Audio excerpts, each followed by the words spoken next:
He reached out and took the electric tablet she carried in her hand. "Oh, Chief Walker." He looked from the tablet to her.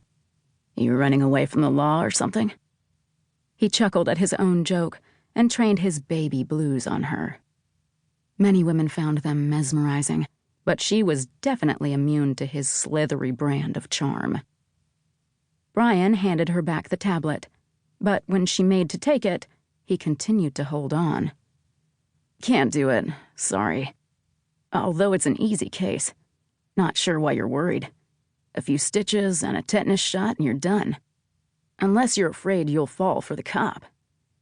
You'd be better off with a hot doc like me. I love danger too, by the way, if that's what you're looking for." She rolled her eyes. "I know it's an easy case, and I do not have a thing for him. What are you working on?" "Potential cardiac arrest. Or maybe the guy just has bad heartburn from eating at the new Mexican place off Route 44. I already saw him and ordered tests, or I'd trade. Next time, I'd be happy to accommodate." He let his gaze drag up and down, as if she were wearing a boob-uplifting cocktail dress, instead of blue scrubs, a white coat, and a stethoscope adorned with a little fuzzy koala bear.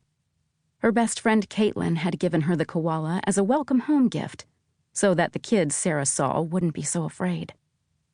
Okay, thanks." He was still eyeballing her with that yucky "I want you, babe" look. "Speaking of accommodating."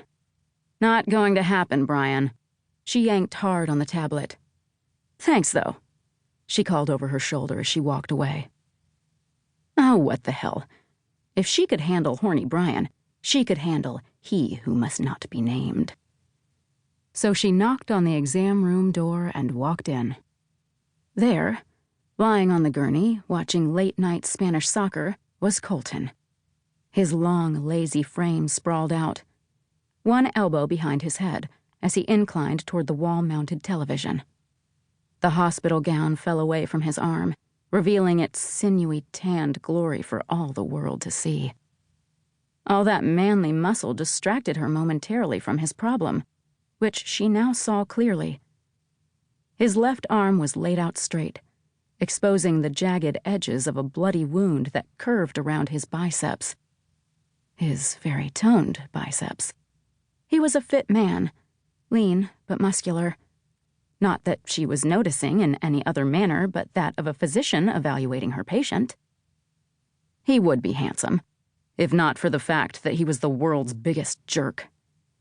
That he was tall and strong and broad-shouldered only mattered from the standpoint that if you had him with you in a dark alley, you'd totally be covered.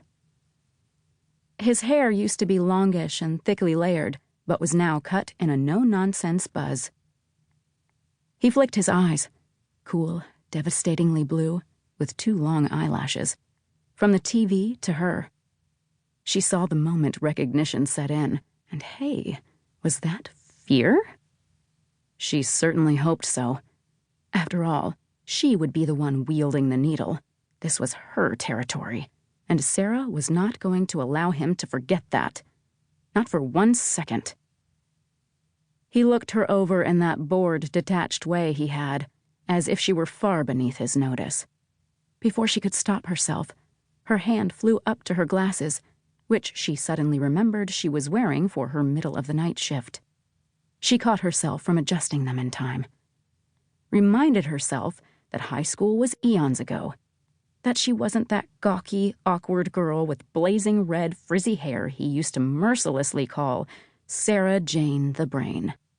Followed by more years of being mostly ignored and patiently tolerated, which made it especially awkward as he was her ex-fiancé Tag's best friend.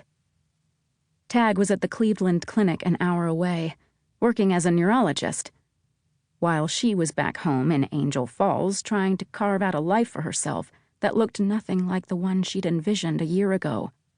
On the bright side, being back home with family reminded her of how much she'd missed them. Although the fact that her dad was less than thrilled at having her as a partner at his practice still stung. Sara had opened her mouth to utter what she hoped would be a professional greeting when the door opened behind her,